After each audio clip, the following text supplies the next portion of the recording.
Hello. Hello. Welcome back and welcome to this new edition of my live chat. This is Sped Chat, where we're going to be talking about all things special education and all things social emotional learning. Welcome, Big Mama and John Bishop 100. Welcome to this live chat. This is our new series where we're going to be discussing everything having to do with special education, social emotional learning.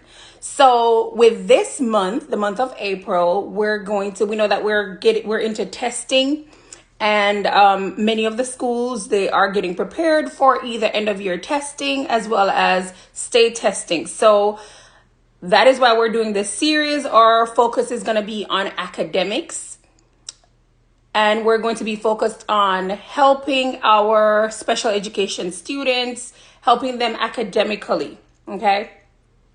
So we're going to focus on accommodations in this week series. We're going to be talking about accommodations. If you have any questions, go ahead. Feel free to put it in the comment, and I will answer the questions at the end. Okay. So go ahead and put your questions in there, and we'll answer those questions. So what is an accommodation? An accommodation basically is a tool that is used to help a student who may have an individualized education plan or an individualized accommodation plan. It's a tool that is there to help them to be successful.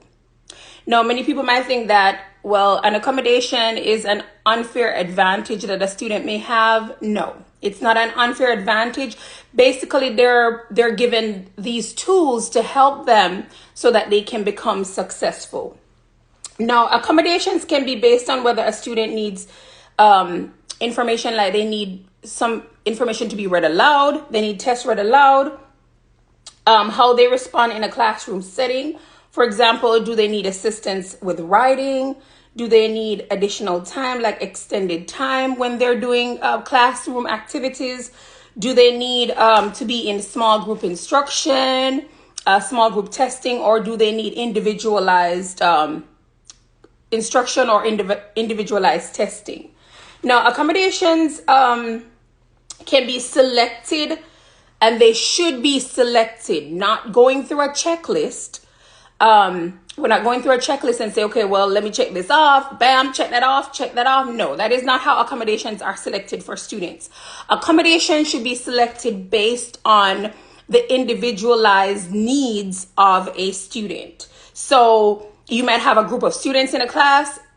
All your students will not have or should not have, likely they will not have the same kind of accommodations, because their accommodations should be based on their individual needs in the class.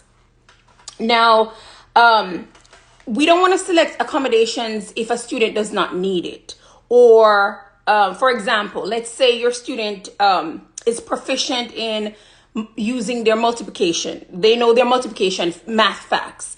We don't want to use like a multiplication sheet as an accommodation, a multiplication chart as an accommodation. If your student is proficient in using their multiplication, they are proficient at doing that by themselves. We don't want to use that.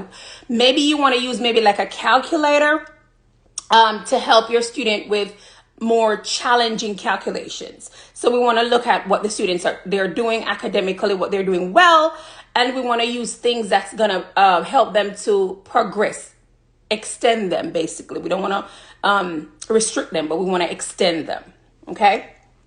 Now, there should be the accommodations that are given to students should be agreed upon, not just the teacher is not the only one that should agree on the accommodations. If the student has related service, then accommodation should be based on an agreement with those who are providing related services, or the parent as well. So usually in an IEP meeting, when you're going through the meeting, like the parent got the draft before and went over it, if they have additional accommodations that they think their child would need, you want to ask them, do you have anything that you think that we should add as an accommodation for your child that will help your child to help to support your child?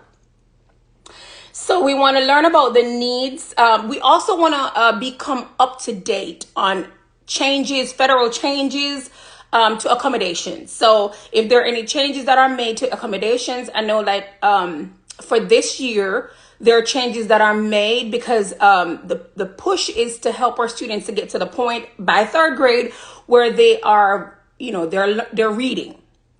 So there's a push. There was a change that was made to accommodations for students that are in the third grade.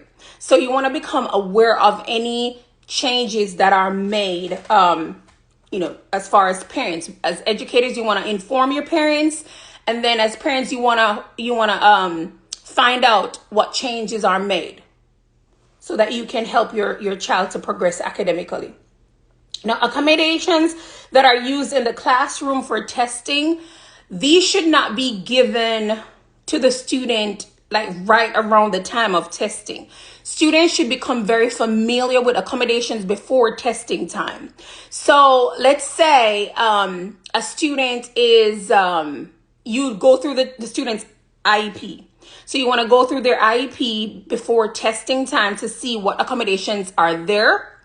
If there are accommodations that you think that the child should or would need, you want to make sure you go ahead and amend that IEP prior to testing. So you want to go at least 30 days before testing. You want to make sure that those accommodations are put in place. You want to put them in longer than that, but you want to make sure that they're put in place to help that child to become successful. So you don't want them to have the accommodations right then and there before the testing. You want them to become familiar with those accommodations.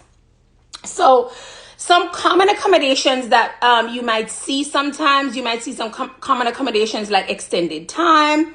You might see, hey, Jude Humphrey, welcome to the live chat. You want some common accommodations might be extended time, test read aloud. Those are common accommodations that you might see. You might also want to make sure that your student is provided with breaks. So you want to give them breaks because, testing can be very long. So you want to give them extra breaks within those testing periods so that they can be successful. Okay. Also, small group testing is also one of those accommodations that's usually common. Small group or individualized testing. So that's basically what we're going to discuss about accommodations. If you have any questions, go ahead and put them in the chat. If you don't have any questions, I'm just going to tell you that next week, the same time at 5, we're going to be discussing some testing tips that you can help your learner, help your student who's an exceptional learner, help them with those testing tips that will help them for end of year testing or for state testing. Okay. And I will be having a webinar that is going to be on Monday. The topic is going to be how to motivate an unmotivated student. So check that out. The information is going to be on Instagram. It's going to be on all my platforms. It's going to be on Zoom. The ID and the password is also going to be there. So if you want to go ahead and sign up for that webinar, we're going to be discussing that topic. So thank you for joining me today. And I see that I don't have any questions, but thank you for joining me. And I will see you next week, same time, when we have another great discussion. Okay? And like we always say in Jamaica, take care of yourself. All right. Bye.